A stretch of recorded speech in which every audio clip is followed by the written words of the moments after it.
love story song, a triumph and a glory song, with only one small caveat. This one hasn't happened yet. It's not the strongest narrative, but details aren't imperative. What matters is the way it ends. And they've got 16 mutual friends. He's got animal spirits, and he's got heartfelt lyrics. Put them together and you can hear it. Oh, everyone knows.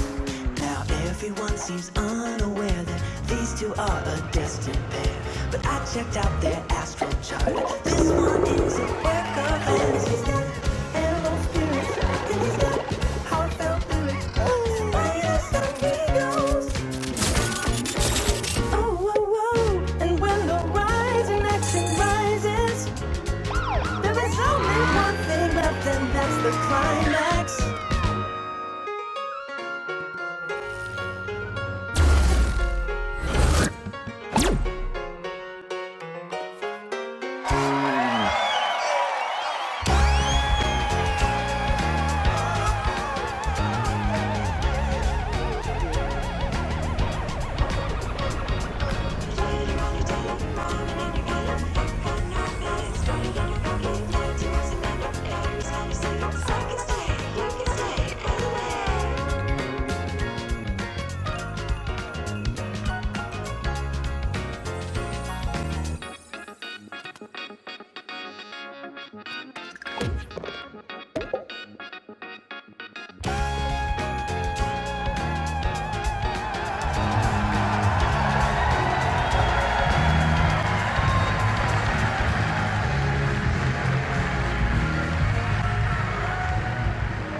Good morning.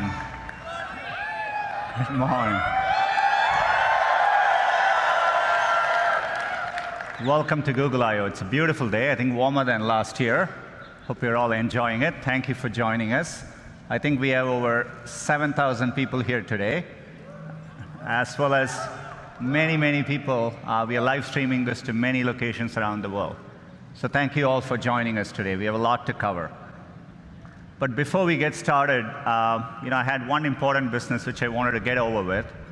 Towards the end of last year, it came to my attention that we had a major bug in one of our core products.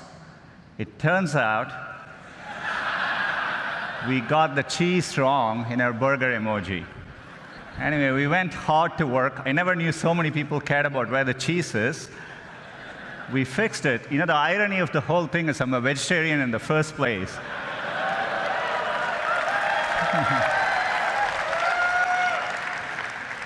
So we fixed it, but hopefully we got the cheese right. But as we were working on this came to my attention.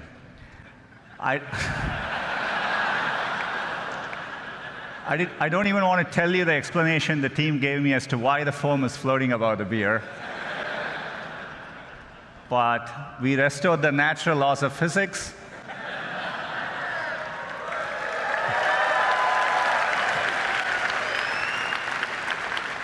So all is well. We can get back to business. We can talk about all the progress since last year's I/O. I'm sure all of you would agree it's been an extraordinary year on many fronts. I'm sure you've all felt it. We're at an important inflection point in computing, and it's exciting to be driving technology forward.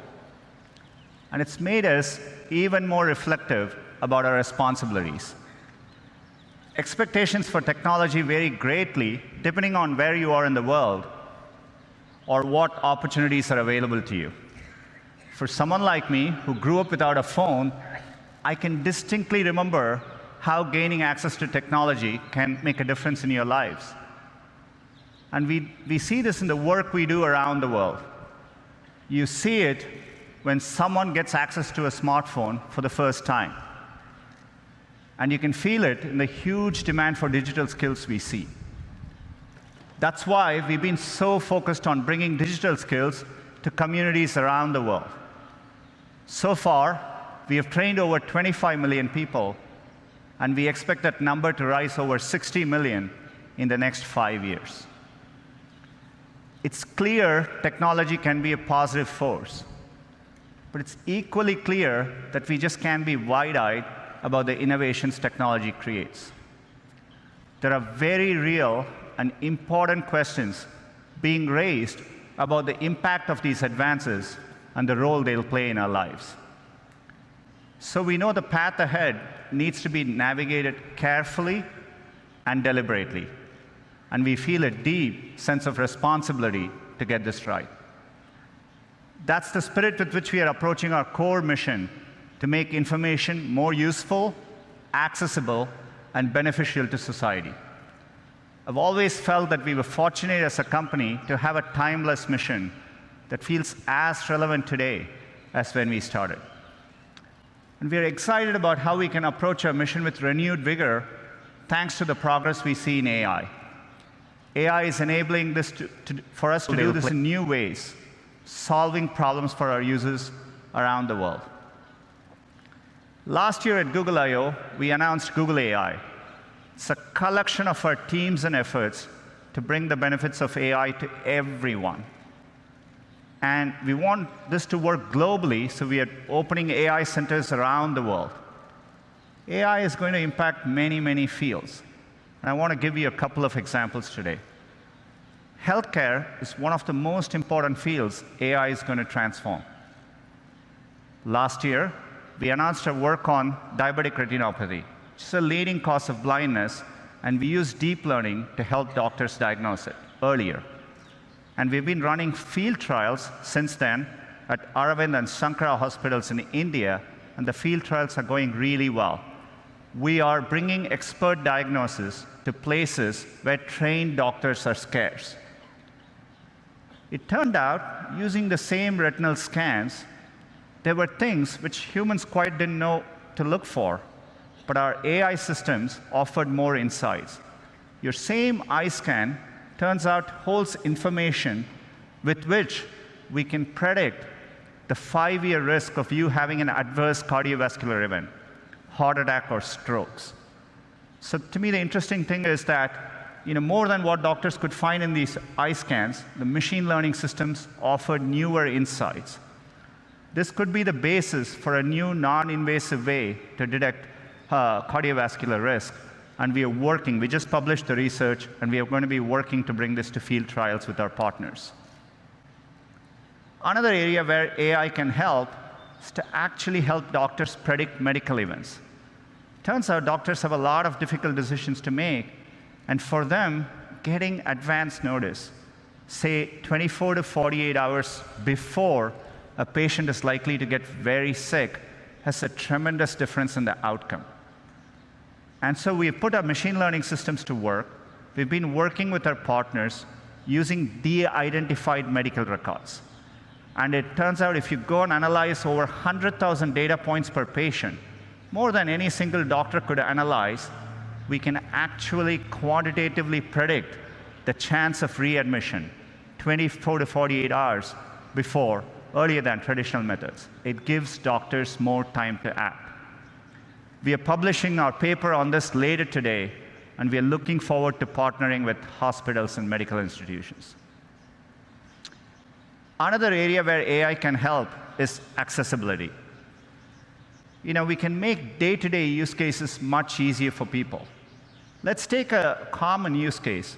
You come back home in the night and you turn your TV on. It's not that uncommon to see two or more people passionately talking over each other. Imagine if you are hearing impaired and you're relying on closed captioning to understand what's going on. This is how it looks to you.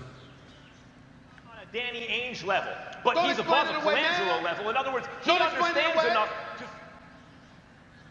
As you can see, it's gibberish. You can't make sense of what's going on. So we have machine learning technology called Looking to Listen. It not only looks for audio cues, but combines it with visual cues to clearly disambiguate the two voices. Let's see how that can work, maybe in YouTube. Not on a Danny Ainge level, but he's above a Colangelo level. In other words, he understands enough to... You said it was all right to lose on purpose. You said it's all right to lose on purpose and advertise that to the fans. It's perfectly okay. You said it's okay. We have nothing else to talk about. We have a lot to talk about.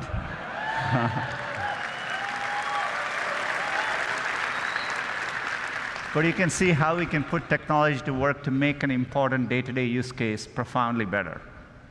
The great thing about technology is it's constantly evolving. In fact, we can even apply machine and more independence in my daily life. But most people don't have can. It is our hope that we can collaborate with the Gboard team to help people who want to tap into the freedom of using Morse code. Gboard is the Google keyboard. What we have discovered working on Gboard is that there are entire pockets of population in the world, and when I say pockets, it's like tens of millions of people who have never had access to a keyboard that works in their own language. With Tanya, we've built support in Gboard for Morse code. So it's an input modality that allows you to type in Morse code and get text out with predictions, suggestions. I think it's a beautiful example of where machine learning can really assist someone in a way that a normal keyboard without artificial intelligence wouldn't be able to. I am very excited to continue on this journey. Many people will benefit from this, and that thrills me to no end.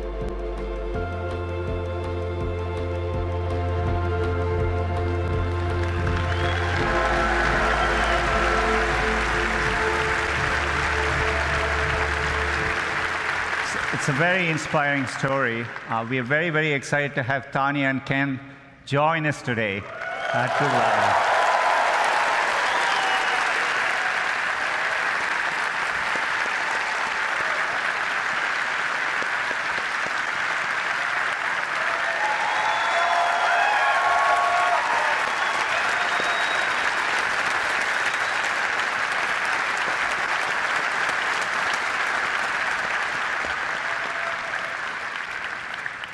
Tanya and Ken are actually developers. They really worked with our team to harness the power of actually predictive suggestions in Gboard in the context of Morse code. I'm really excited that Gboard with Morse code is available in beta later today. It's great to reinvent products with AI. Gboard is actually a great example of it. Every single day, we offer users, and users choose over 8 billion auto corrections each and every day. Another example of one of our core products, which we are redesigning with AI, is Gmail. We just had a new, fresher look for Gmail, a recent redesign. Hope you're all enjoying using it. We are bringing another feature to Gmail. We call it Smart Compose. So as the name suggests, we use machine learning to start suggesting phrases for you as you type. All you need to do is to hit tab and keep auto-completing.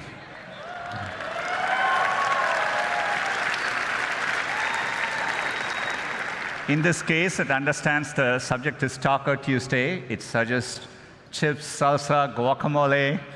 It takes care of mundane things like addresses so that you don't need to worry about it. You can actually focus on what you want to type. I've been loving using it. I've been sending a lot more emails to the company, not sure what the company thinks of it. But it's been great. We are rolling out Smart Compose to all our users this month and hope you enjoy using it as well.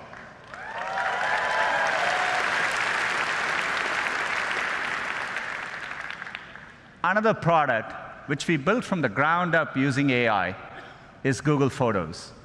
It works amazingly well and at scale. If you click on one of these photos, what we call the photo viewer experience, where you're looking at one photo at a time, so that you understand the scale, every single day, there are over 5 billion photos viewed by our users, each and every day. So we want to use AI to help in those moments. So we are bringing a new feature called Suggested Actions, essentially suggesting smart actions right in context for you to act on. Say, for example, you went to a wedding and you're looking through those pictures. We understand your friend Lisa is in the picture, and we offer to share the 3 photos with Lisa, and with one click, those photos can be sent to her. So the anxiety where everyone is trying to get the picture on their phone, I think we can make that better. Say, for example, if the photo in the same wedding, if the photos are underexposed, our AI systems offer a suggestion to fix the brightness right there, one tap, and we can fix the brightness for you. Or if you took a picture of a document which you want to save for later, we can recognize, convert the document to PDF, and make it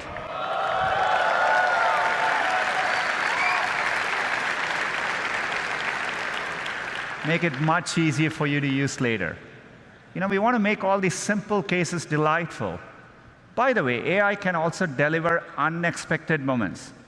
So for example, if you have this cute picture of your kid, we can make it better. We can drop the background color, pop the color, and make the kid even cuter. Or if you happen to have a very special memory, something in black and white, maybe of your mother and grandmother, we can recreate that moment in color and make that moment even more real and special.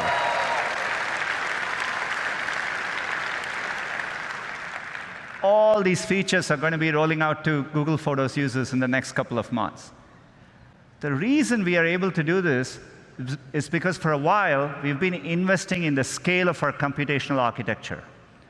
This is why last year we talked about our tensor processing units. These are special purpose machine learning chips. These are driving all the product improvements you're seeing today.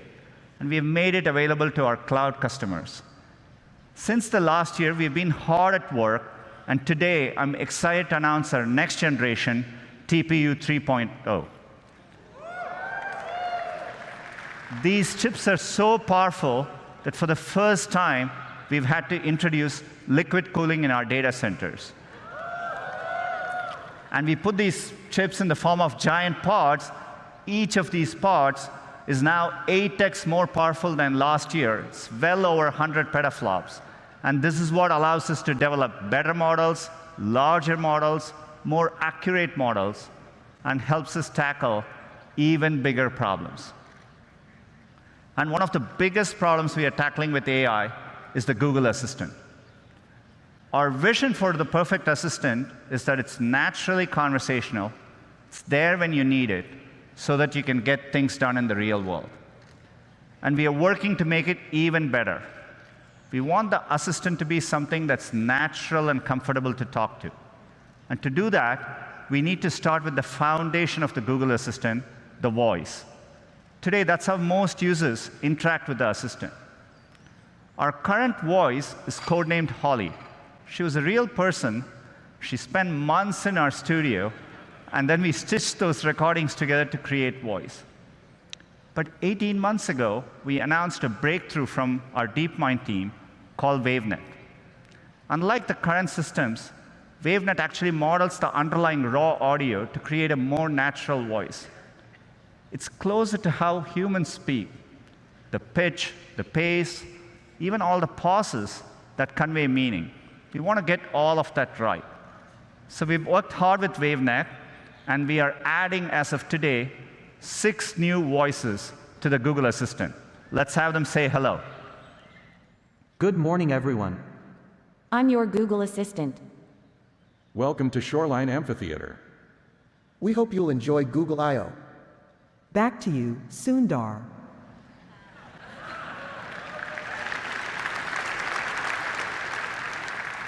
Our goal is one day to get the right accents, languages, and dialects right globally. WaveNet can make this much easier. With this technology, we started wondering who we could get into the studio with an amazing voice. Take a look. Couscous, a type of North African semolina in granules made from crushed durum wheat. I want a puppy with sweet eyes and a fluffy tail who likes my haikus. Don't we all? Happy birthday to the person whose birthday it is. Happy birthday to you. John Legend. He would probably tell you he don't want to brag, but he'll be the best assistant you ever had. Can you tell me where you live? You can find me on all kinds of devices, phones, Google Homes, and if I'm lucky, in your heart.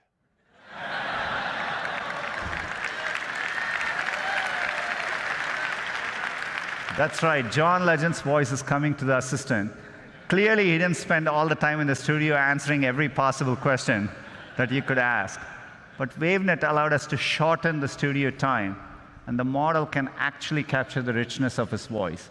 His voice will be coming later this year in certain contexts so that you can get responses like this. Good morning, Sundar. Right now in Mountain View, it's 65 with clear skies. Today, it's predicted to be 75 degrees and sunny.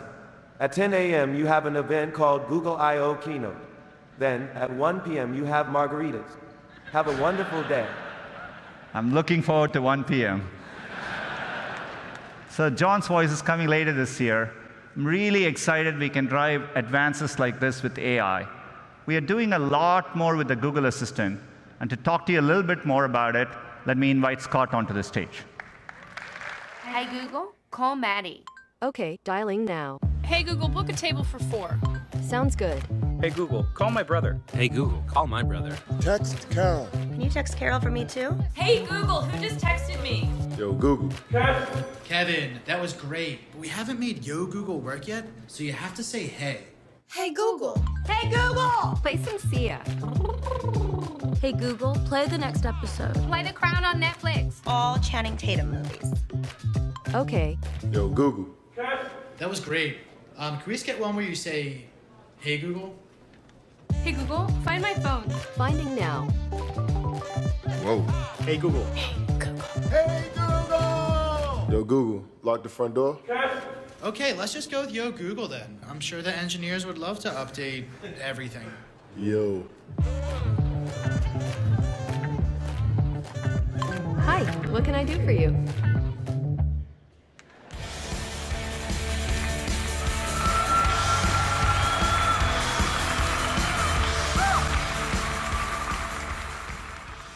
Two years ago, we announced the Google Assistant right here at I/O. Today, the Assistant is available on over 500 million devices, including phones, speakers, headphones, TVs, watches, and more. It's available in cars from more than 40 auto brands, and it works with over 5,000 connected home devices, from dishwashers to doorbells. And people around the world are using it every single day. For example, we launched the Assistant in India last year, and the response has been incredible. Daily usage there has tripled since the beginning of the year. Now, by the end of this year, the Assistant will support 30 languages and be available in 80 countries. So we've made great progress, but we're just getting started. Today, we're going to share with you some important ways that the Assistant is becoming more naturally conversational and visually assistive in order to help you do more and get time back. Now, as you heard from Sundar, new voices that you can choose from to make the Google Assistant your own are an important aspect of making the conversation with your assistant more natural. But to be a great conversation partner, the assistant needs to deeply understand the social dynamics of conversation. For example, let's be honest, it gets a little annoying to say, hey Google, every time I want to get my assistant's attention. This grandma, who you might have seen on YouTube, was definitely feeling that way. Cuckoo! Hi, Cuckoo! Cuckoo! Hello, Cuckoo! Hey, Cuckoo! Okay, Cuckoo, you want to know what is the weather? Tomorrow. Tomorrow. In Flagler Beach tomorrow, there will be showers with a high of 65 and a low of 56.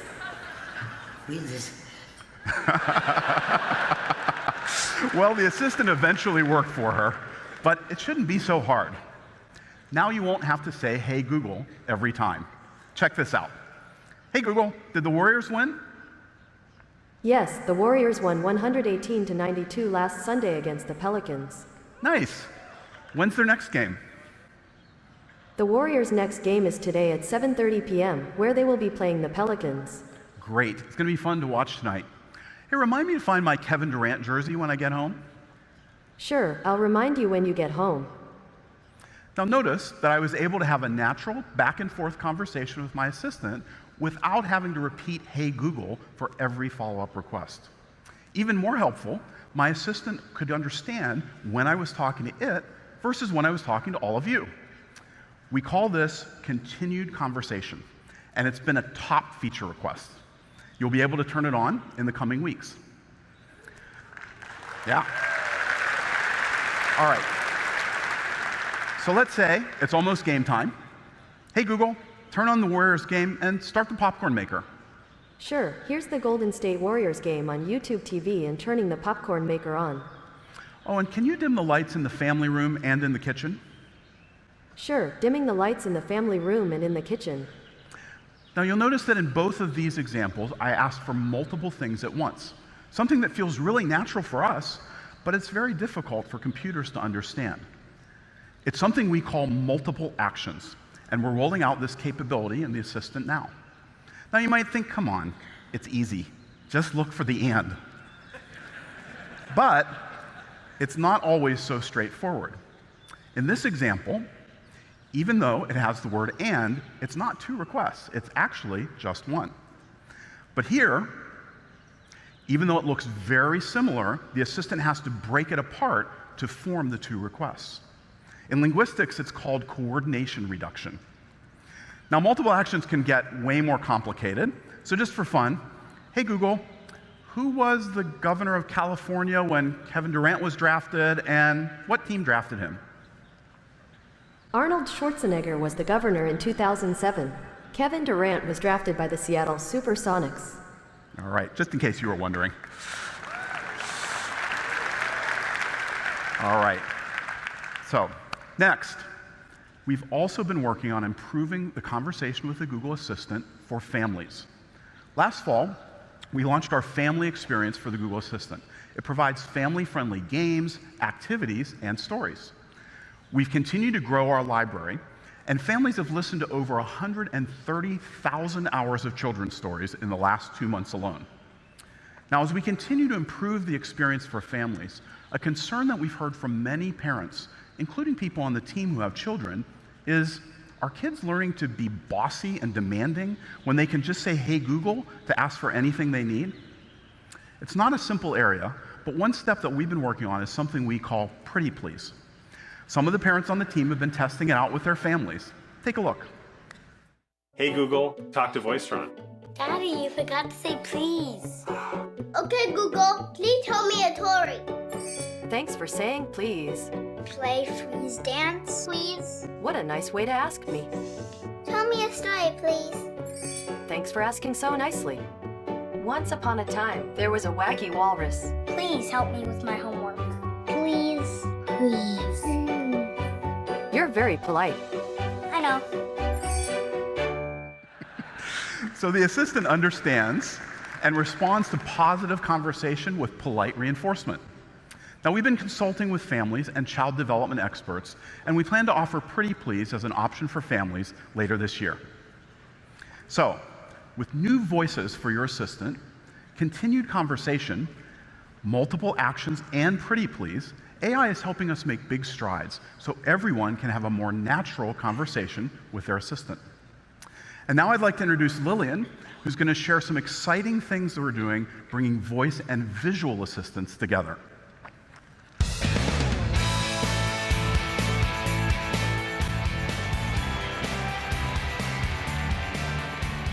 Well, thanks, Scott, and good morning, everyone. Over the last couple of years, the Assistant has been focused on the verbal conversation that you can have with Google. Today, we're going to unveil a new visual canvas for the Google Assistant across screens. This will bring the simplicity of voice together with a rich visual experience. Now, I'm going to invite Maggie to come up because we're going to be switching to a lot of live demos. We gave you an early look at our new smart displays at CES in January. We're working with some of the best consumer electronic brands. And today, I'm excited to announce that the first smart displays will go on sale in July. Today, I'll show you some of the ways that this new device can make your day easier by bringing the simplicity of voice with the glanceability of a touchscreen. So let's switch over to the live demos. Now, this is one of the Lenovo smart displays. The ambient screen integrates with Google Photos and greets me with pictures of my kids, Bella and Hudson. Those are really my kids. Best way to start my day every morning. Now, because the device is controlled by voice, I can watch videos or live TV with just a simple command. This makes it so easy to enjoy my favorite shows while multitasking around the house. Hey Google, let's watch Jimmy Kimmel Live. Okay, playing Jimmy Kimmel Live on YouTube TV.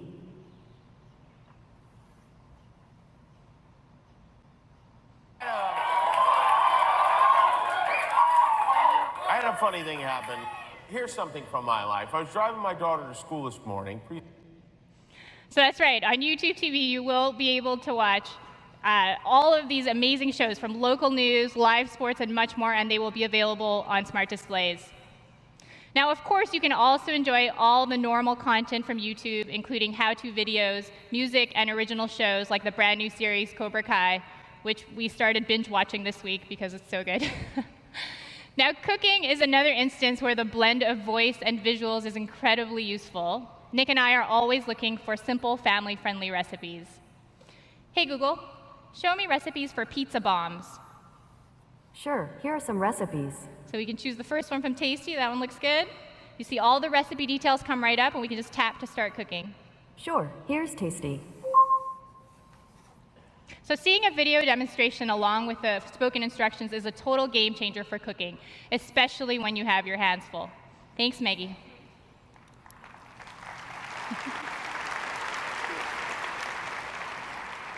So we showed you a couple of ways that smart displays can make life at home easier, but there are so many more. From staying in touch with family with broadcast and duo video calling, to keeping an eye on your home with all of our other smart home partners, to seeing in advance what the morning commute's like with Google Maps. We're thoughtfully integrating the best of Google and working with developers and partners all around the world to bring voice and visuals together in a completely new way for the home. Now, inspired by the smart display experiences, we've also been working to reimagine the assistant experience on the screen that's with us all the time, our mobile phones. So I'm going to give you a sneak peek into how the assistant on the phone is becoming more immersive, interactive, and proactive. So we're going to switch to another live demo. Hey Google, tell me about Camila Cabello. According to Wikipedia, Carla Camila Cabello Estrabao is an American singer and songwriter. So as you can see, we're taking full advantage of the screen to give you a rich and immersive response. Here's another. Turn down the heat. Sure, cooling the living room down. And for smart home requests, what you can see here is we're bringing the controls right into your fingertips. And here's one of my favorites. Hey Google, order my usual from Starbucks. Hello, welcome back to Starbucks. That's one tall, non-fat latte with caramel drizzle. Anything else? So no thanks. And are you picking that up at the usual place? So I'm going to tap yes. Okay, your order's in. See you soon. Yeah. So we're excited to share that we've been working with Starbucks, Dunkin' Donuts, DoorDash, Domino's, and many other partners on a new food pickup and delivery experience for the Google Assistant. We have already started rolling some of these out, with many more partners coming soon. Now, rich and interactive responses to my requests are really helpful, but my ideal assistant should also be able to help in a proactive way. So when I'm in the assistant now and swipe up, I now get a visual snapshot of my day. I see helpful suggestions based on the time, my location, and even my recent interactions with the assistant. I also have my reminders, packages, and even notes and lists organized and accessible right here. I love the convenience of having all these details helpfully curated and so easy to get to. Now, this new visual experience for the phone is thoughtfully designed with AI at the core. It will launch on Android this summer and iOS later this year.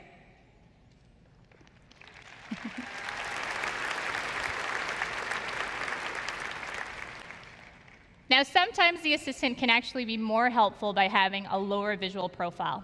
So like when you're in the car, let's say you should stay focused on driving. So let's say I'm heading home from work. I have Google Maps showing me the fastest route during rush hour traffic. Hey Google, send Nick my ETA and play some hip hop. Okay, letting Nick know you're 20 minutes away and check out this hip hop music station on YouTube.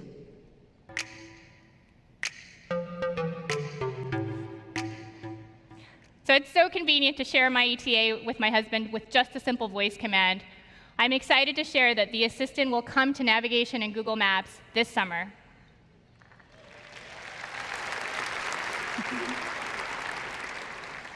So across smart displays, phones, and in Maps, this gives you a sense of how we're making the Google Assistant more visually assistive, sensing when to respond with voice and when to show a more immersive and interactive experience.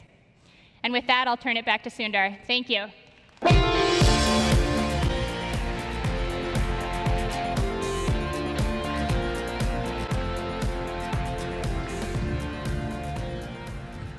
Thanks, Lillian. It's great to see the progress with the Assistant. As I said earlier, our vision for our Assistant is to help you get things done. It turns out a big part of getting things done is making a phone call.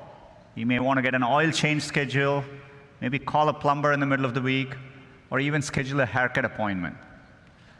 You know, we are working hard to help users through those moments. We want to connect users to businesses in a good way. Businesses actually rely a lot on this, but even in the US, 60% of small businesses don't have an online booking system set up. We think AI can help with this problem. So let's go back to this example. Let's say you want to ask Google to make you a haircut appointment on Tuesday between 10 and noon. What happens is the Google Assistant makes the call seamlessly in the background for you. So what you're going to hear is the Google Assistant actually calling a real salon to schedule the appointment for you. Let's listen.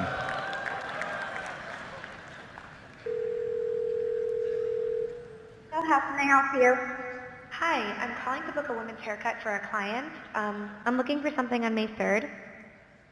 Sure, give me 1 second. Sure, what time are you looking for around? At 12 p.m. We do not have a 12 p.m. available. The closest we have to that is a 1:15. Do you have anything between 10 a.m. and 12 p.m.?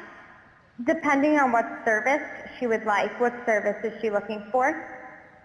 Just a woman's haircut for now. Okay, we have a 10 o'clock. 10 a.m. is fine. Okay, what's her first name? The first name is Lisa. Okay, perfect. So I will see Lisa at 10 o'clock on May 3rd. Okay, great. Thanks. Great. Have a great day. Bye.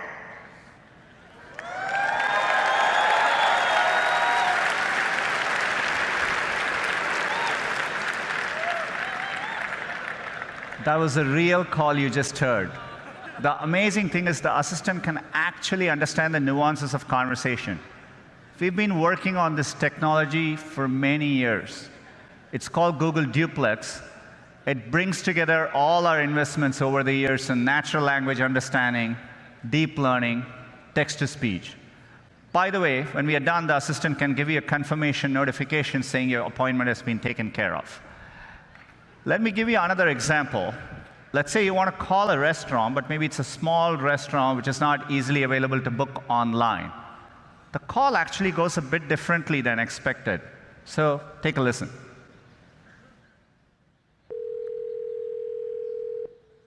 See how may I help you? Hi, I'd like to reserve a table for Wednesday the 7th. For 7 people? It's for 4 people. 4 people when? Next Wednesday at 6 p.m. Oh, actually we leave here for like after like 5 people. For 4 people you can come. How long is the wait usually to be seated? For when, tomorrow or weekday or? For next Wednesday, the 7th. Oh no, it's not too busy. You can come for 4 people, okay? Oh, I gotcha. Thanks. Yep. Bye-bye.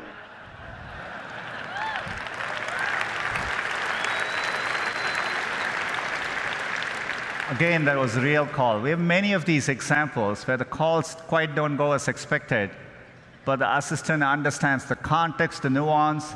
It knew to ask for wait times in this case and handle the interaction gracefully. Look, we're still developing this technology, And we actually want to work hard to get this right, get the user experience and the expectation right for both businesses and users. But done correctly, it'll save time for people and generate a lot of value for businesses. We really want it to work in cases, say if you're a busy parent in the morning and your kid is sick and you want to call for a doctor's appointment. So we're going to work hard to get this right.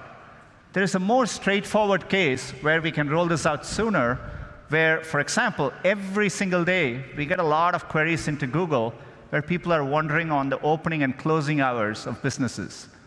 But it gets tricky during holidays, and businesses get a lot of calls. So we as Google can make just that one phone call and then update the information for millions of users, and it'll save a small business countless number of calls. So we're going to get moments like this right and make the experience better for users. This is going to be rolling out as an experiment in the coming weeks, and so stay tuned.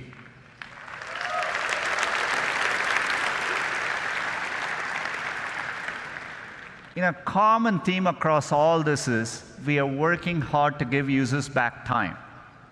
We've always been obsessed about that at Google.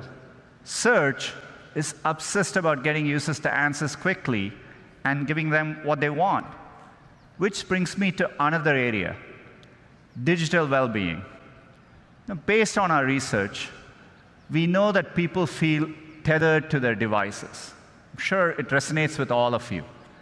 There is increasing social pressure to respond to anything you get right away. People are anxious to stay up to date with all the information out there. They have FOMO, fear of missing out. We think there's a chance for us to do better. We've been talking to people, and some people introduced to us the concept of JOMO, the actual joy of missing out. So we think we can really help users with digital well-being. This is going to be a deep, ongoing effort across all our products and platforms, and we'll need all your help. We think we can help users with their digital well-being in 4 ways. We want to help you understand your habits, focus on what matters, switch off when you need to, and above all, find balance with your family. So let me give a couple of examples. You're going to hear about this from Android a bit later in their upcoming release, but one of my favorite features is Dashboard. In Android, we're actually going to give you full visibility into how you're spending your time. The apps where you're spending your time, the number of times you unlocked your phone on a given day, the number of notifications you got, and we're going to really help you deal with this better. Apps can also help. YouTube is going to take the lead, and if you choose to do so, it'll actually remind you to take a break. So for example, if you've been watching YouTube for a while, maybe it'll show up and say, hey, it's time to take a break.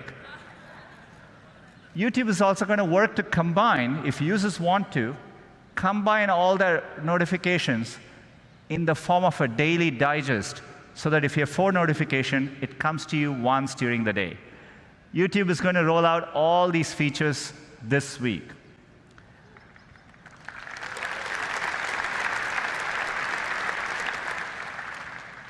We've been doing a lot of work in this area. Family Link is a great example, where we provide parents tools to help manage kids' screen time. And I think this is an important part of it. We want to do more here. We want to equip kids to make smart decisions. So we have a new approach, a Google design approach. It's called Be Internet Awesome, to help kids become safe explorers of the digital world. We want kids to be secure, kind, mindful when online, and we are pledging to train an additional 5 million kids this coming year. All these tools you're seeing is launching with our digital well-being site later today. Another area where we feel tremendous responsibility is news. News is core to our mission. Also, at times like this, it's more important than ever to support quality journalism. It's foundational to how democracies work. I've always been fond of news. Growing up in India, I have distinct memory of, I used to wait for the physical newspaper. Turns out my grandfather used to stay right next to us. There was a clear hierarchy. He got his hands on the newspaper first, then my dad, and then my brother and I would go at it. You know, I was mainly interested in the sports section at that time, but over time I developed a fondness for news, and it stayed with me even till today. It is a challenging time for the news industry. Recently, we launched Google News Initiative, and we committed $300 million over the next 3 years. We want to work with organizations and journalists to help develop innovative products and programs that help the industry. We've also had a product here for a long time, Google News. It was actually built right after 9/11. It was a 20% project by one of our engineers who wanted to see news from a variety of sources to better understand what happened. Since then, if anything, the volume and diversity of content has only grown. I think there is more great journalism being produced today than ever before. It's also true that people turn to Google in times of need, and we have a responsibility to provide that information. This is why we have reimagined our news product. We are using AI to bring forward the best of what journalism has to offer. We want to give users quality sources that they trust, but we want to build a product that works for publishers. Above all, we want to make sure we are giving them deeper insight and a fuller perspective about any topic they are interested in. I'm really excited to announce the new Google News, and here's Tristan to tell you more.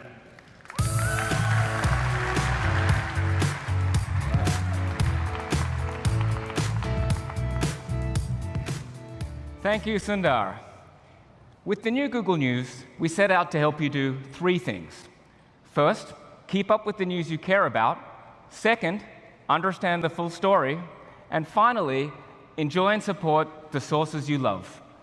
After all, without news publishers and the quality journalism they produce, we'd have nothing to show you here today. So let's start with how making it easier for you to keep up with the news you care about. As soon as I open Google News, right at the top, I get a briefing with the top 5 stories I need to know right now. As I move past my briefing, there are more stories selected just for me. Our AI constantly reads the fire hose of the web for you, the millions of articles, videos, podcasts, and comments being published every minute and assembles the key things you need to know. Google News also pulls in local voices and news about events in my area. It's this kind of information that makes me feel connected to my community. This article from the Chronicle makes me wonder how long it would take to ride across this new Bay Bridge. What's cool is I didn't have to tell the app that I follow politics, love to bike, or want information about the Bay Area. It works right out of the box. And because we've applied techniques like reinforcement learning throughout the app, the more I use it, the better it gets. And at any point, I can jump in and say whether I want to see less or more of a given publisher or topic. And whenever I want to see what the rest of the world is reading, I can switch over to headlines to see the top stories that are generating the most coverage right now around the world. So let's keep going. You can see there are lots of big, gorgeous images that make this app super engaging and a truly great video experience. Let's take a look.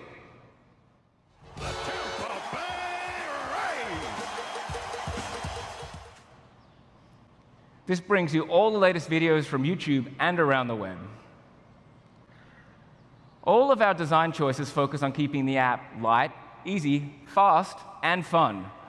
Our guiding principle is to let the stories speak for themselves. So it's pretty cool, right?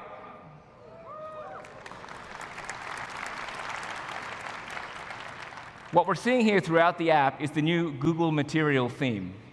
The entire app is built using Material Design, our adaptable, unified design system that's been uniquely tailored by Google. Later today, you'll hear more about this and how you can use Material themes in your products. We're also excited to introduce a new visual format we call newscasts. You are not going to see these in any other news app.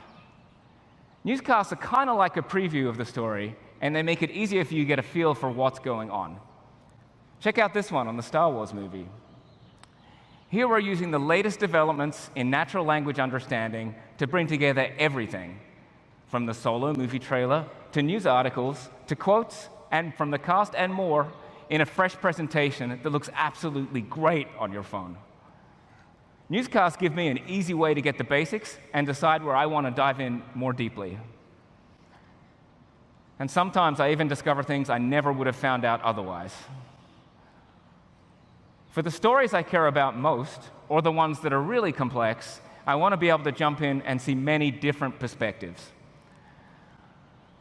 So let's talk about our second goal for Google News, understanding the full story. Today, it takes a lot of work to broaden your point of view and understand a news story in depth. With Google News, we set out to make that effortless. Full coverage is an invitation to learn more. It gives a complete picture of a story in terms of how it's being reported from a variety of sources and in a variety of formats. We assemble full coverage using a technique we call temporal colocality. This technique enables us to map relationships between entities and understand the people, places, and things in a story right as it evolves. We apply this to the deluge of information published to the web at any given moment and then organize it around storylines, all in real time. This is by far the most powerful feature of the app and provides a whole new way to dig into the news. Take a look at how full coverage works for the recent power outage in Puerto Rico. There are so many questions I had about this story, like, how did we get here? Could it have been prevented? And are things actually getting better? We built full coverage to help make sense of it all in one place. We start out with the set of top headlines that tell me what happened, and then start to organize around the key story aspects using our real-time event understanding. For news events that have played out like this one over weeks and months, you can understand the origin of developments by looking at our timeline of the key moments. And while the recovery has begun, we can clearly see there's still a long way to go. There are also certain questions we're all asking about a story, and we pull those out so you don't have to hunt for the answers. We know context and perspective come from many places, so we show you tweets from relevant voices and opinions, analysis, and fact checks to help you understand the story that one level deeper. In each case, our AI is highlighting why this is an important piece of information and what unique value it brings. Now, when I use full coverage, I find that I can build a huge amount of knowledge on the topics I care about. It's a true 360-degree view that goes well beyond what I get from just scanning a few headlines.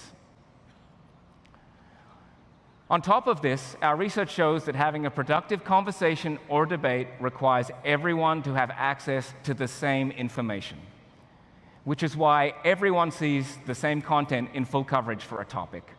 It's an unfiltered view of events from a range of trusted news sources.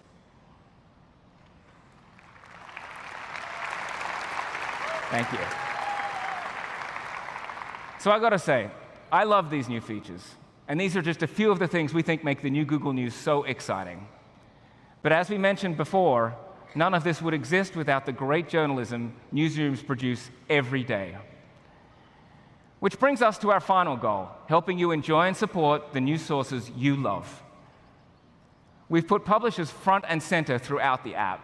And here in the newsstand section, it's easy to find and follow the sources I already love and browse and discover new ones, including over 1,000 magazine titles like Wired, National Geographic, and People, which all look great on my phone.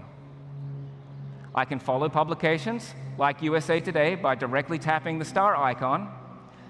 And if there's a publication I want to subscribe to, say the Washington Post, we make it dead simple.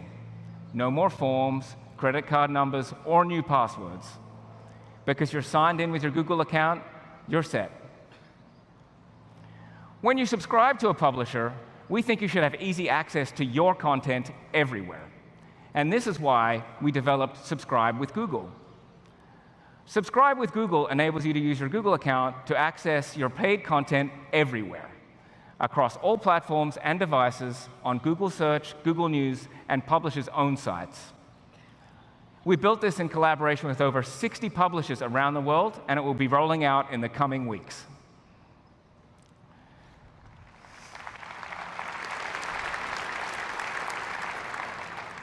Thank you. And this is one of the many steps we're taking to make it easier to access dependable, high-quality information when and where it matters most.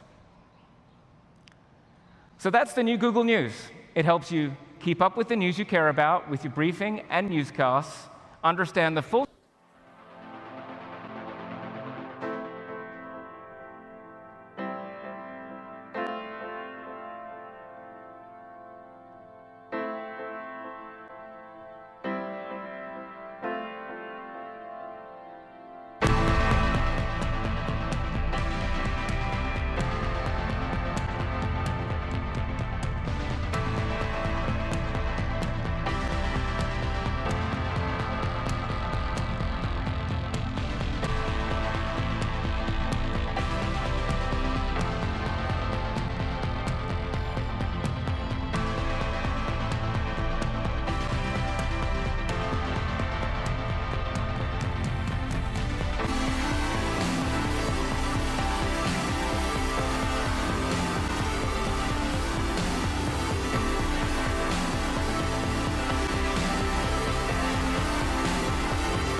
If you believe in openness, if you believe in choice, if you believe in innovation from everyone, then welcome to Android.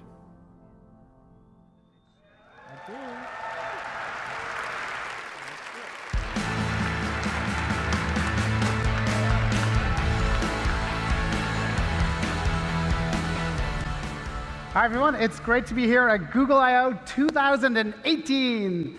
I think clearly all developer conferences should be held outside. It's pretty damn nice out here. Now, 10 years ago, when we launched the first Android phone, the T-Mobile G1, it was with a simple but bold idea: to build a mobile platform that was free and open to everyone. And today, that idea is thriving. Our partners have launched tens of thousands of smartphones used by billions of people all around the world. And through this journey, we've seen Android become more than just a smartphone operating system, powering new categories of computing, including wearables, TV, auto, AR/VR, IoT. And the growth of Android over the last 10 years has helped fuel the shift in computing from desktop to mobile. And as Sundar mentioned, the world is now on the precipice of another shift. AI is going to profoundly change industries like healthcare and transport, and is already starting to change ours. And this brings me to the new version of Android we're working on, Android P. Android P is an important first step towards this vision of AI at the core of the operating system. In fact, AI underpins the first of 3 themes in this release, which are intelligence, simplicity, and digital well-being. So starting with intelligence, we believe smartphones should be smarter. They should learn from you, and they should adapt to you. Technologies such as on-device machine learning can learn your usage patterns and automatically anticipate your next action, saving you time. And because it runs on-device, the data is kept private to your phone. So let's take a look at some examples of how we're applying these technologies to Android to build a smarter operating system. In pretty much every survey of smartphone users, you'll see battery life as the top concern. And I don't know about you, but this is my version of Maslow's hierarchy of needs. And we've all been there. You know, your battery's been OK, but then you have one of those outlier days where it's draining faster than normal, leaving you to run to the charger. With Android P, we partnered with DeepMind to work on a new feature we call adaptive battery. It's designed to give you a more consistent battery experience. Adaptive battery uses on-device machine learning to figure out which apps you'll use in the next few hours and which you won't use until later, if at all, today. And then with this understanding, the operating system adapts to your usage patterns so that it spends battery only on the apps and services that you care about. And the results are really promising. We're seeing a 30% reduction in CPU wake-ups for apps in general. And this, combined with other performance improvements, including running background processes on the small CPU cores, is resulting in an increase in battery for many users. It's pretty cool. Another example of how the OS is adapting to the user is auto brightness. Now, most modern smartphones will automatically adjust the brightness given the current lighting conditions. But it's a one-size-fits-all. They don't take into account your personal preferences and environment.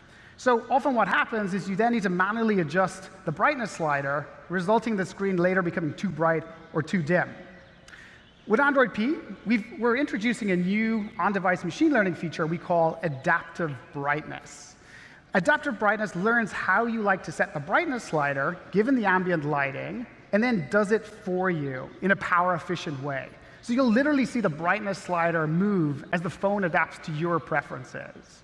And it's extremely effective. In fact, we're seeing almost half of our test users now make fewer manual brightness adjustments compared to any previous version of Android. We're also making the UI more intelligent. Last year, we introduced the concept of predicted apps, a feature that places the next apps the OS anticipates you need on the path you'd normally follow to launch that app. And it's very effective, with an almost 60% prediction rate. With Android P, we're going beyond simply predicting the next app to launch to predicting the next action you want to take. We call this feature App Actions. So let's take a look at how it works. At the top of the launcher, you can see two actions. One to call my sister Fiona, and another to start a workout on Strava for my evening run. So what's happening here is that the actions are being predicted based on my usage patterns. The phone is adapting to me and trying to help me get to my next task more quickly. As another example, if I connect my headphones, Android will surface an action to resume the album I was listening to. To support app actions, developers just need to add an actions.xml file to their app. And then actions surface not just in the launcher, but in Smart Text Selection, the Play Store, Google Search, and the Assistant. Take Google Search. We're experimenting with different ways to surface actions for apps you've installed and use a lot. For example, I'm a big Fandango user, so when I search for the new Avengers movie, Infinity War, I get, in addition to regular suggestions, I get an action to the Fandango app to buy tickets. Pretty cool.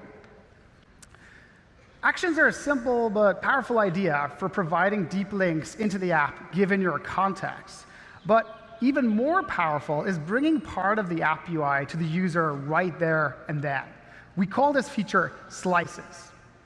Slices are a new API for developers to define interactive snippets of their app UI that can be surfaced in different places in the OS.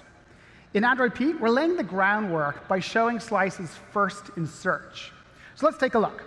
Let's say I'm out and about, and I need to get a ride to work. If I type Lyft into the Google Search app, I now see a slice from the Lyft app installed on my phone. Lyft is using the Slice API's rich array of UI templates to render a slice of their app in the context of search. And then Lyft is able to give me the price for my trip to work, and the slice is interactive, so I can order the ride directly from it. Pretty nice. The Slice templates are versatile, so developers can offer everything from playing a video to, say, checking into a hotel. As another example, if I search for Hawaii, I'll see a slice from Google Photos with my vacation pictures. And we're working with some amazing partners on app actions and slices. And we'll be opening an early access program to developers more broadly next month. So we're excited to see how actions, and in particular slices, will enable a dynamic two-way experience where the app's UI can intelligently show up in context. So that's some of the ways that we're making Android more intelligent, by teaching the operating system to adapt to the user. Machine learning is a powerful tool, but it can also be intimidating and costly for developers to learn and apply. And we want to make these tools accessible and easy to use to those who have little or no expertise in machine learning. So today, I'm really excited to announce MLKit, a new set of APIs available through Firebase. With MLKit, you get on-device APIs to text recognition, face detection, image labeling, and a lot more. And MLKit also supports the ability to tap into Google's cloud-based ML technologies. Architecturally, you can think of MLKit as providing ready-to-use models built on TensorFlow Lite and optimized for mobile. And best of all, MLKit is cross-platform, so it runs on both Android and iOS.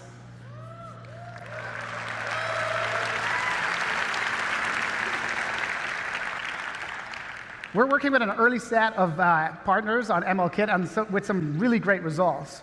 For example, the popular calorie counting app, Lose It, is using our text recognition model to scan nutritional information, and MLKit's custom model APIs to automatically classify 200 different foods through the camera. You'll hear more about MLKit at the developer keynote later today.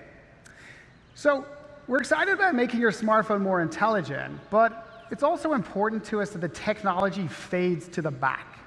One of our key goals over the last few years has been to evolve Android's UI to be simpler and more approachable, both for the current set of users and the next billion Android users. With Android P, we put a special emphasis on simplicity by addressing many pain points where we thought, and you told us, the experience was more complicated than it ought to be. And you'll find these improvements on any device that adopts Google's version of the Android UI, such as Google Pixel and Android One devices. So let me walk you through a few live demos on my phone. What could possibly go wrong in front of 7,000 people in an amphitheater? OK. Now, as part of Android P, we're introducing a new system navigation that we've been working on for more than a year now. And the new design makes Android's multitasking more approachable and easier to understand. And the first striking thing you'll notice is the single, clean home button. And the design recognizes a trend towards smaller screen bezels and places an emphasis on gestures over multiple buttons at the edge of the screen. So when I swipe up, I'm immediately brought to the overview, where I can resume apps I've recently used.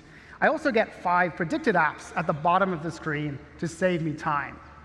Now, if I continue to swipe up, or I swipe up a second time, I get to all apps.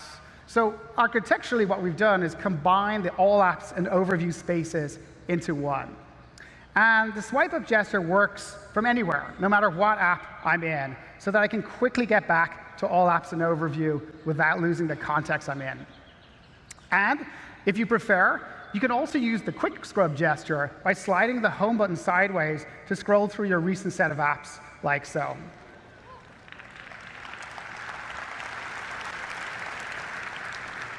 Now, one of the nice things about the larger horizontal overview is that the app content is now glanceable, so you can easily refer back to information in a previous app. Even more is we've extended smart text selection to work in overview. So for example, if I tap anywhere on the phrase "the killers," all of the phrase will be selected for me, and then I get an action to listen to it on Spotify, like so. And we've extended smart text selection's neural network to recognize more entities, like sports teams and music artists and flight codes and more. I've been using this new navigation system for the last month, and I absolutely love it. It's a much faster, more powerful way to multitask on the go. So changing how navigation works, it's a pretty big deal. But sometimes small changes can make a big difference, too. So take volume control. And we've all been there. You try to turn down the volume before a video starts, but instead you turn down the ringer volume, and then the video blasts everyone around you. So how are we fixing it? Well, you can see the new simplified volume controls here. They're vertical and located beside the hardware buttons, so they're intuitive. But the key difference is that the slider now adjusts the media volume by default, because that's the thing you want to change most often. And for the ringer volume, all you really care about is on, silent, and off, like so. OK. We've also greatly simplified rotation. And if you're like me and hate your device rotating at the wrong time, you'll love this feature. So right now, I'm in the locked rotation mode. And let me launch an app. And you'll notice that when I rotate the device, a new rotation button appears on the nav bar. And then I can just tap on it and rotate under my own control. It's pretty cool.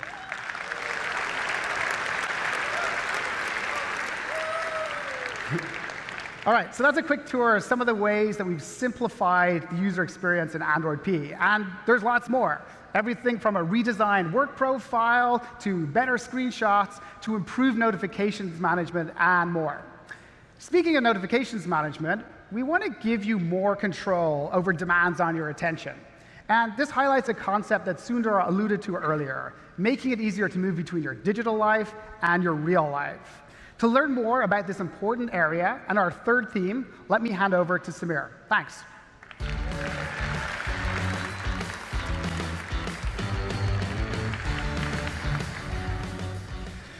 Hi, everyone. On a recent family vacation, my partner asked if she could see my phone right after we got to our hotel room. She took it from me, walked over to the hotel safe, locked it inside, and turned and looked me right in the eye and said, "You get this back in 7 days when we leave." Whoa. I was shocked. I was kind of angry. But after a few hours, something pretty cool happened. Without all the distractions from my phone, I was actually able to disconnect, be fully present, and I ended up having a wonderful family vacation. But it's not just me. Our team has heard so many stories from people who are trying to find the right balance with technology. As you heard from Sundar, helping people with their digital well-being is more important to us than ever. People tell us a lot of the time they spend on their phone is really useful, but some of it they wish they'd spent on other things. In fact, we found over 70% of people want more help striking this balance. So we've been working hard to add key capabilities right into Android to help people find the balance with technology that they're looking for. One of the first things we focused on was helping you understand your habits. Android P will show you a dashboard of how you're spending time on your device. As you saw earlier, you can see how much time you spent in apps, how many times you've unlocked your device today, and how many notifications you've received. And you can drill down on any of these things. For example, here's my Gmail data from Saturday. And when I saw this, it did make me wonder whether I should have been on my email all weekend, but that's kind of the point of the dashboard. Now, when you're engaging is one part of understanding, but what you're engaging with in apps is equally important. It's like watching TV. Catching up on your favorite shows at the end of a long day can feel pretty good, but watching an infomercial might leave you wondering why you didn't do something else instead. Many developers call this concept meaningful engagement, and we've been working closely with many of our developer partners who share the goal of helping people use technology in healthy ways. So in Android P, developers can link to more detailed breakdowns of how you're spending time in their app from this new dashboard. For example, YouTube will be adding a deep link where you can see total watch time across mobile and desktop and access many of the helpful tools that Sundar shared earlier. Now, understanding is a good start, but Android P also gives you controls to help you manage how and when you spend time on your phone. Maybe you have an app that you love, but you're spending more time in it than you realized. Android P lets you set time limits on apps and will nudge you when you're close to your limit that it's time to do something else. And for the rest of the day, that app icon is grayed out to remind you of your goal.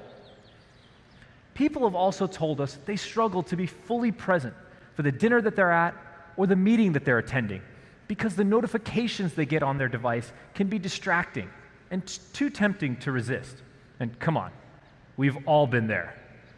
So we're making improvements to Do Not Disturb mode, to silence not just the phone calls and texts, but also the visual interruptions that pop up on your screen. To make Do Not Disturb even easier to use, we've created a new gesture that we've affectionately codenamed Shush. If you turn your phone over on the table, it automatically enters Do Not Disturb, so you can focus on being present. No pings, vibrations, or other distractions.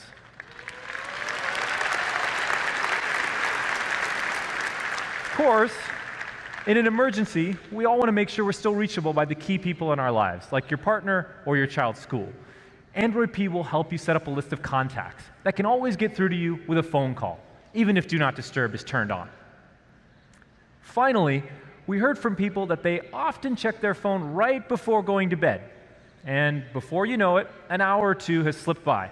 And honestly, this happens to me at least once a week.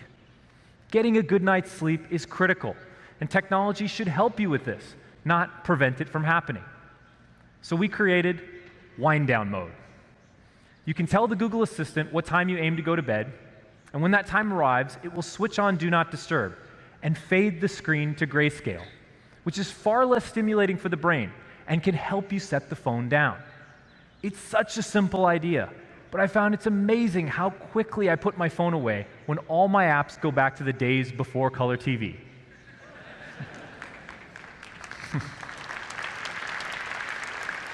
Don't worry. All the colors return in the morning. That's all great. How do I try some of this stuff? Well, today, we're announcing Android P Beta.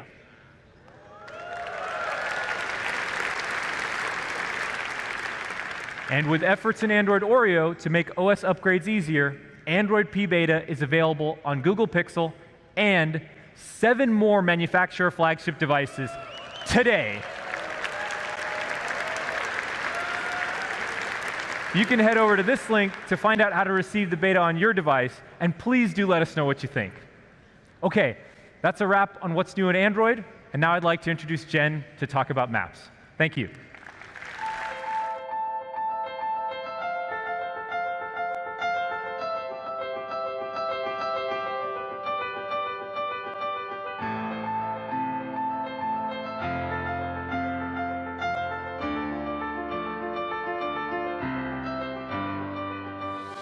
It has changed Nigeria so much, and you can actually be part of it.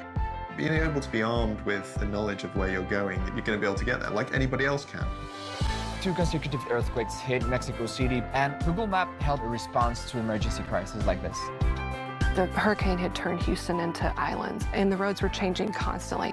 We kept saying, thank God for Google. Like, what would we have done? It's really cool that this is helping people to keep doing what they love doing and keep doing what they need to do.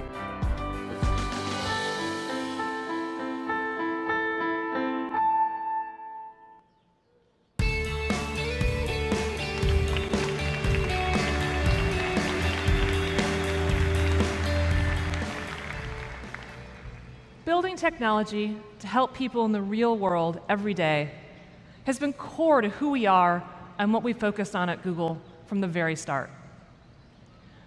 Recent advancements in AI and computer vision have allowed us to dramatically improve long-standing products like Google Maps, and have also made possible brand new products like Google Lens. Let's start with Google Maps. Maps was built to assist everyone, wherever they are in the world. We've mapped over 220 countries and territories and put hundreds of millions of businesses and places on the map.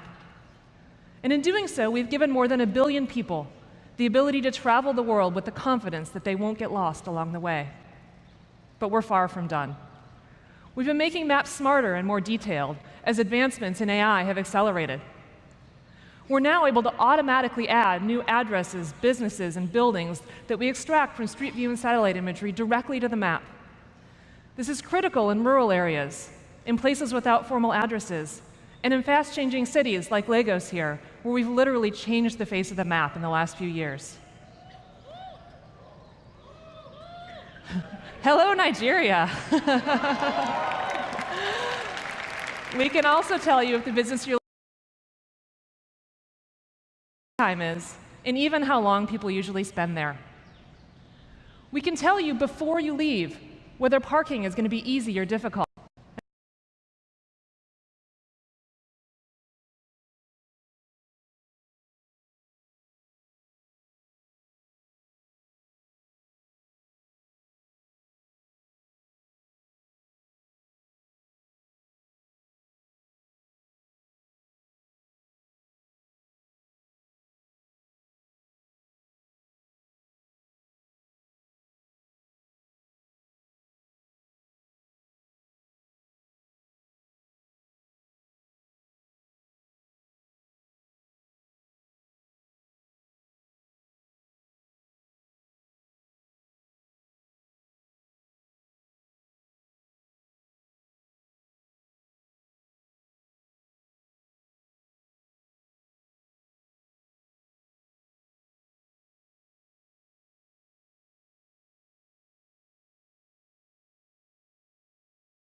match, real-time results, all coming to Lens in the next few weeks. Please check them out.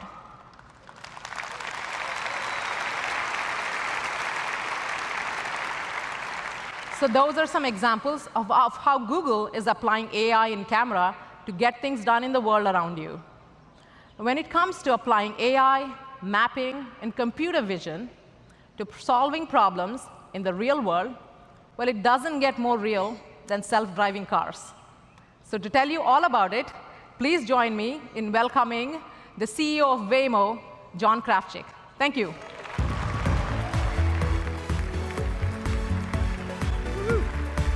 Hello, everyone. We're so delighted to join our friends at Google on stage here today. And while this is my first time at Shoreline, it actually isn't the first time for our self-driving cars. You see, back in 2009, in the parking lot just outside this theater, some of the very first tests of self-driving technology took place. It was right here where a group of Google engineers, roboticists, and researchers set out on a crazy mission to prove that cars could actually drive themselves. Now, back then, most people thought self-driving cars were nothing more than science fiction. But this dedicated team of dreamers believed that self-driving vehicles could make transportation safer, easier, and more accessible for everyone. And so, the Google Self-Driving Car Project was born. Now, fast forward to 2018, and the Google Self-Driving Car Project is now its own independent Alphabet company called Waymo. And we've moved well beyond tinkering and research. Today, Waymo is the only company in the world with a fleet of fully self-driving cars with no one in the driver's seat on public roads. Now, members of the public in Phoenix, Arizona have already started to experience some of these fully self-driving rides too. Let's have a look. Okay, day one of self-driving. Are you ready? Go. Oh, this is weird. This is the future. Yeah, she was like, is there no one driving that car? I knew it. I was waiting for it.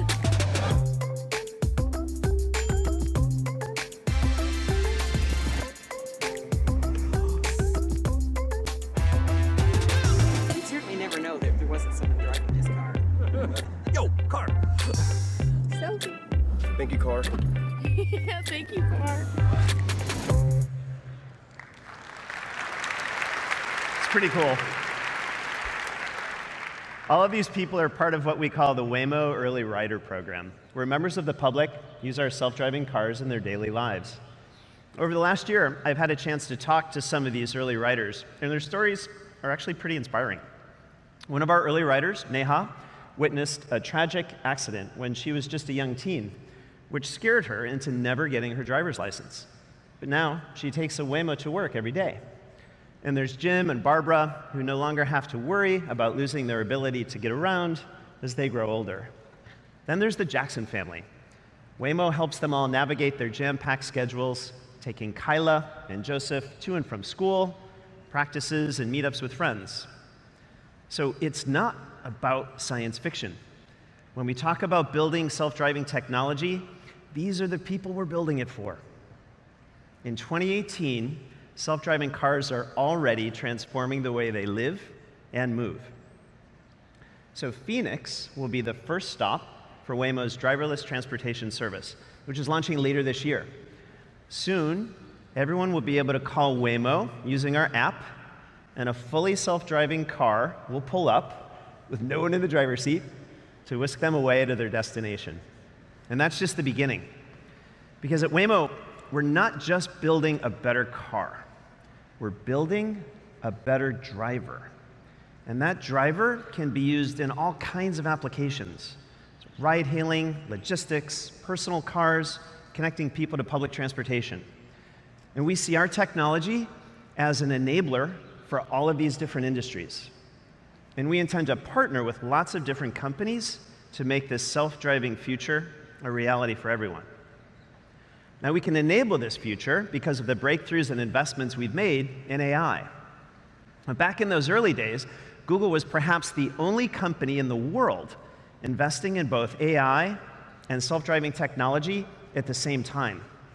So when Google started making major advances in machine learning, with speech recognition, computer vision, image search, and more, Waymo is in a unique position to benefit. For example, back in 2013, we were looking for breakthrough technology to help us with pedestrian detection. Luckily for us, Google was already deploying a new technique called deep learning, a type of machine learning that allows you to create neural networks with multiple layers to solve more complex problems. So, our self-driving engineers teamed up with researchers from the Google Brain team. And within a matter of months, we reduced the error rate for detecting pedestrians by 100x. That's right, not 100%, but 100 times. And today, Today, AI plays an even greater role in our self-driving system, unlocking our ability to go truly self-driving. Now, to tell you more about how machine learning makes Waymo the safe and skilled driver that you see on the road today, I'd like to introduce you to Dimitri.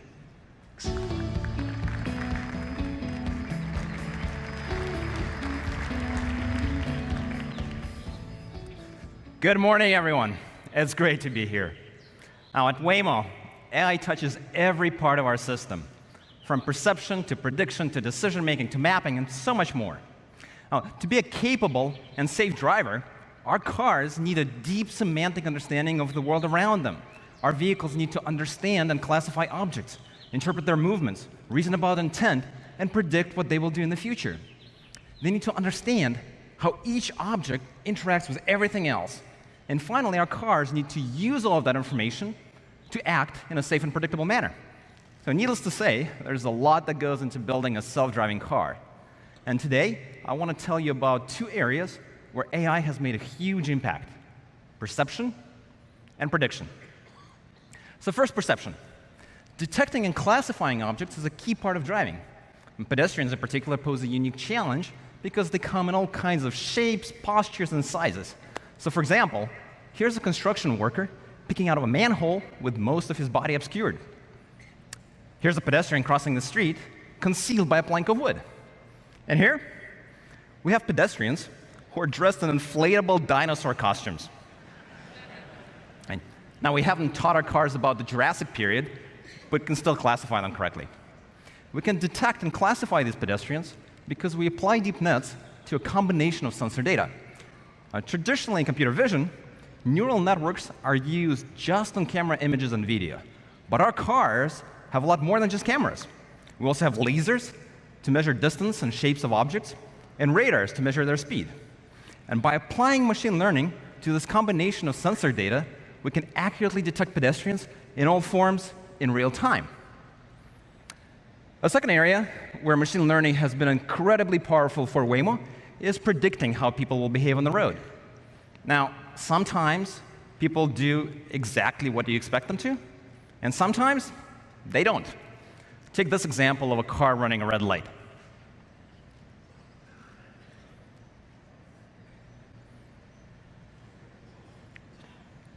Unfortunately, we see this kind of thing more than we'd like. But let me break this down from the car's point of view. Our car is about to proceed straight through an intersection. We have a clear green light, and cross-traffic is stopped with a red light.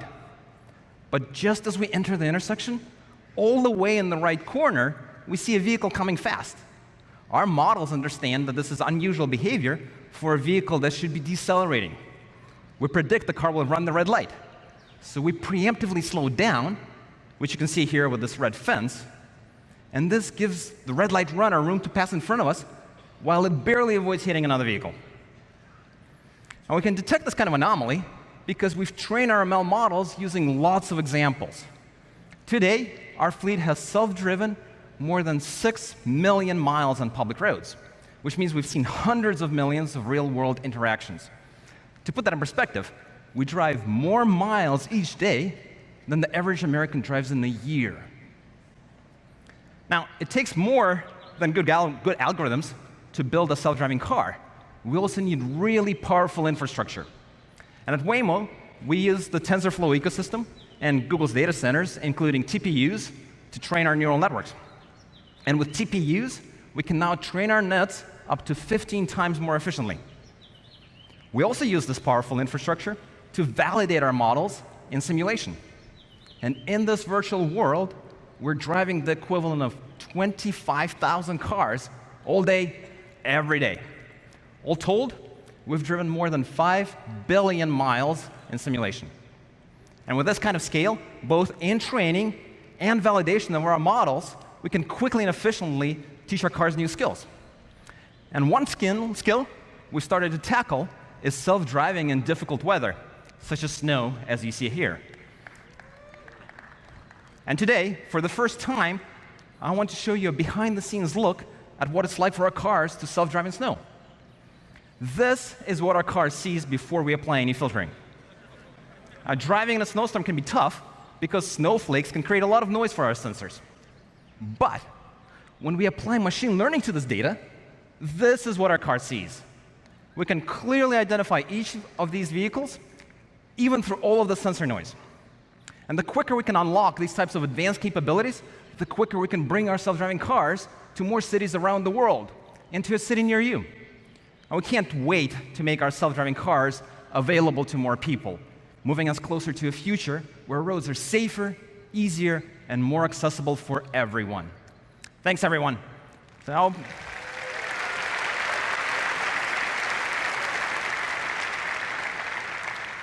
Now, please join me in welcoming back Jen to close out the morning session.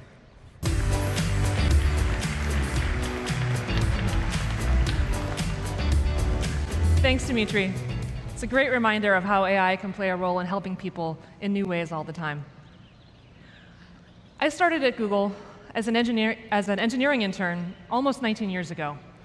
And what struck me from almost the very first day I walked in the door was the commitment to push the boundaries on what was possible with technology, combined with a deep focus on building products that had a real impact on people's lives. And as the years have passed, I've seen time and again how technology can play a really transformative role, from the earliest days of things like search and maps to new experiences like the Google Assistant. As I look at the Google of today, I see those same early values alive and well. We continue to work hard, together with all of you, to build products for everyone, and products that matter. We constantly aspire to raise the bar for ourselves even higher, and to contribute to the world and to society in a responsible way. Now, we know that to truly build for everyone, we need lots of perspectives in the mix. And so that's why we broadened I/O this year to include an even wider range of voices. We've invited additional speakers over the next 3 days to talk to you all about the broader role that technology can play in everything from promoting digital well-being to empowering NGOs to achieve their missions, along with, of course, the hundreds of technical talks that you've come to expect from us at I/O and that we hope you can enjoy and learn from as well. Welcome to I/O 2018. Please enjoy, and I hope you all find some inspiration in the next few days to keep building good things for everyone. Thank you.